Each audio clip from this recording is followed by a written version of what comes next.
A Sociedade de Nutrologia condena o uso de óleo de coco. Mais uma vez, a medicina clássica orienta a população de forma errada? Ou será que ela está certa? Muitas vezes, ao ler um comunicado de um médico famoso ou de uma sociedade médica, somos induzidos a acreditar que aquele comunicado é a expressão da verdade, quando no fundo pode estar nos enganando. Quero acreditar que a médica que assina o comunicado o fez de boa fé e apenas tentou provar que o preconceito que ela tinha sobre o óleo de coco estava certo. Quero que você seja o juiz dessa polêmica.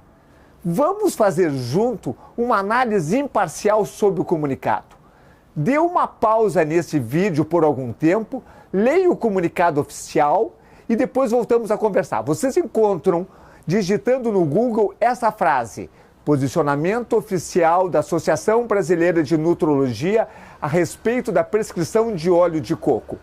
Ao digitar essa frase, vai abrir essa página da Abram. E daí vocês ali terão acesso ao posicionamento. Vamos agora analisar este comunicado. Tem algumas coisas nele que são inacreditáveis. Coisas que vocês não acreditam que um profissional elevado de saúde possa fazer. Começamos pelo item 2. Diz assim: faltam ainda evidências suficientes para recomendar o óleo de coco como agente antimicrobiano ou imunomodulador. E tem aquele 4 dentro do parêntese. Ou seja, ele está dizendo que o óleo de coco não combateria infecções e nem aumentaria a imunidade do indivíduo. O número 4 significa o artigo onde a autora tirou essa afirmação. Vamos até o final do comunicado e encontraremos a referência do artigo. Trata-se de um artigo de revisão, ou seja, tem muito mais consistência científica do que um artigo de observação. Está assinalado em vermelho nesta página aqui para você se localizar. Copie essa referência sem o número 4, abra o Google, colhem essa referência e vai abrir essa página do Google. No primeiro formulário, vocês cliquem ali em traduzir esse artigo, que nem está clicado no vermelho. O primeiro artigo é esse que você tem que fazer. E ao clicar no traduzir esse artigo, vai abrir esta página, que é a página com o abstrato do artigo. Lá em cima, no ângulo direito, tem o texto do completo do artigo. Mas leiam esse abstrato, esse resumo. Ao ler, vocês encontrarão as seguintes informações. Cocos nucifera, que é o coqueiro, é uma árvore que é cultivada por múltiplas utilidades, principalmente seus valores nutricionais e medicinais. Em seguida, ele diz o seguinte: as partes do seu fruto têm inúmeras propriedades medicinais, tais como antibacteriano, antifúngico, antiviral, antiparasitário, antidermatofítico, antioxidante, hipoglicêmico, hepatoprotetor, e termina afirmando: o coco e suas partes são imunoestimulante. Então, é exatamente o contrário do que disse a médica que assinou o comunicado. O artigo afirma, sem colocar dúvidas, que o coco e seus produtos são antibacterianos, antifúngicos, antivirais e antiparasitários. Ou seja, é um agente antimicrobiano e combate infecção.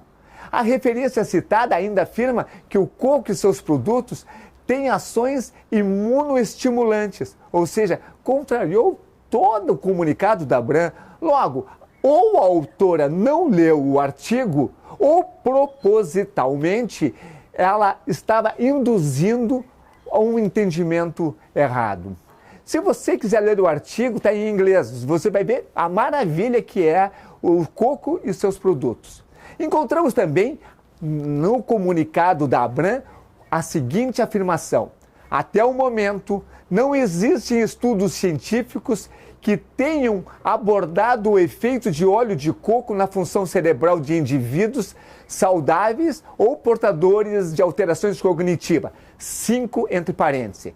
Enfatiza-se também que não existe evidências clínicas de que o óleo de coco possa proteger ou atenuar as doenças neurodegenerativas como a doença de Alzheimer. 6 entre parênteses, já sabe o que é o número entre parênteses.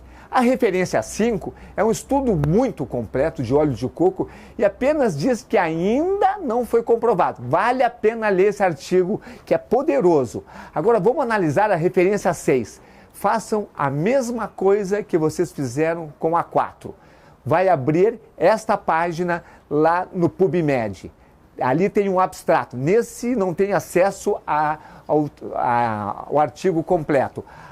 O título do artigo fala sobre o papel do coco dietético da alimentação na prevenção, tratamento da doença de Alzheimer e seus potenciais mecanismos de ação. O abstrato, ele dá a seguinte afirmação: o óleo de coco, derivado do fruto de coco, tem sido historicamente reconhecido como contendo altos níveis de gordura saturada.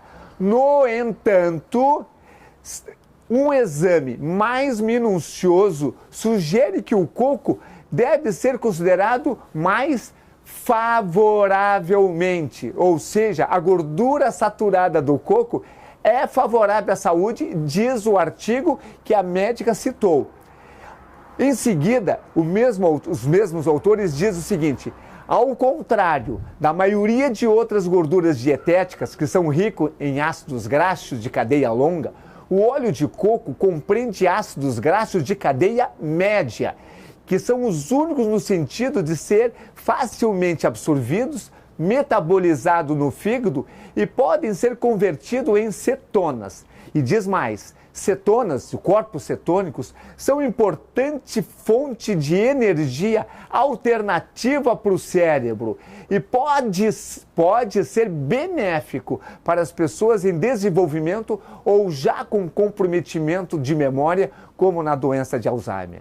Não sou eu que estou contradizendo, é o pesquisador que a médica citou. Ou seja, novamente a médica fez uma afirmação contrária ao artigo, mesmo citando o artigo.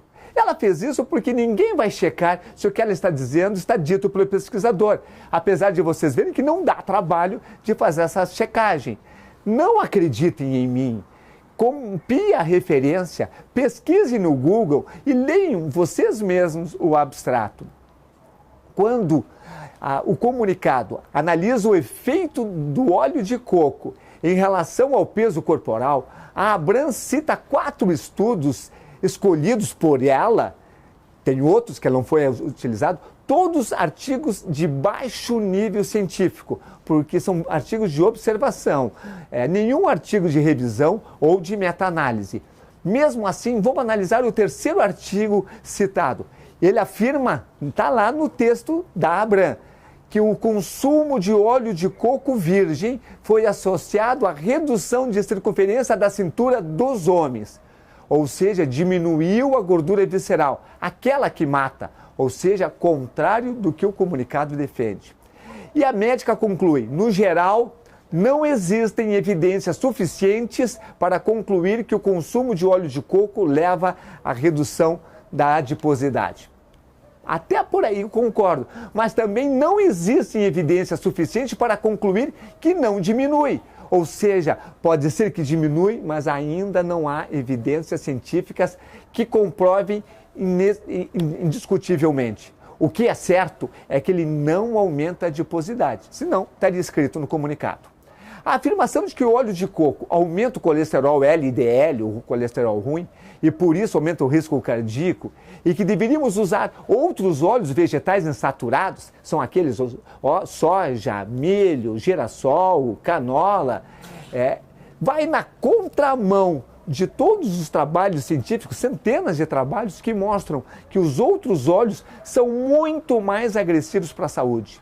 O próprio trabalho citado na referência 6 afirma que, mesmo sendo saturado, devemos considerar o óleo de coco favoravelmente. O óleo de coco, quando tomado como suplemento, pode aumentar o colesterol, mas num vídeo anterior eu já comentei com vocês que o que mais aumenta o colesterol é o carboidrato. E mesmo que o óleo de coco aumenta um pouco o LDL, não há trabalhos que confirmem inequivocamente a relação entre o LDL aumentado e risco cardíaco. Não existe esse trabalho. O óleo de coco, quando tomado como suplemento, ele pode ser favorável a uma série de situações no nosso corpo. Então, eu questiono a contraindicação dada pelo comunicado. Mas a gordura do óleo de coco, ou o próprio o coco, é ruim para a saúde? Contrário, é muito bom. Eu irei fazer um vídeo mais adiante mostrando a importância de óleo de coco. Mas leiam aquela referência 5 que vocês vão descobrir a importância do óleo de coco.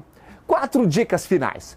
O óleo de coco é a melhor gordura para cozinhar, seguido da manteiga ghee ou ghee e da banha de porco. Nunca usem óleos vegetais, soja, milho, girassol, canola.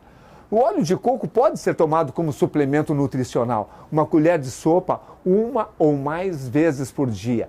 Principalmente se é uma doença neurológica degenerativa como Alzheimer. Principalmente se você está começando a perder a memória. Não deixe de fazer tudo que o médico manda, não deixe de fazer o tratamento médico. Mas não quer dizer que você não possa fazer outras coisas a mais para melhorar a memória. Melhor que o óleo de coco é um suplemento chamado TCM, triglicerídeo de cadeia média, que ele pega o melhor do óleo de coco e transforma no suplemento. Eu, particularmente, tomo 1 colher de sopa por dia do TCM. Eu sei que esse vídeo vai criar polêmica. Coloque aqui embaixo os teus comentários. Critique, apoie, traga outras informações e principalmente compartilhe com outros amigos, compartilhe com os médicos. Vamos gerar a polêmica, mas não a polêmica para ter crítica, a polêmica para a gente elaborar a nossa posição, a gente ter uma posição mais correta baseada em dados científicos. Pensem em tudo isso e principalmente quando for ler um artigo médico, não acreditem em tudo que leem ou ouvem. Eu desejo para você uma super saúde.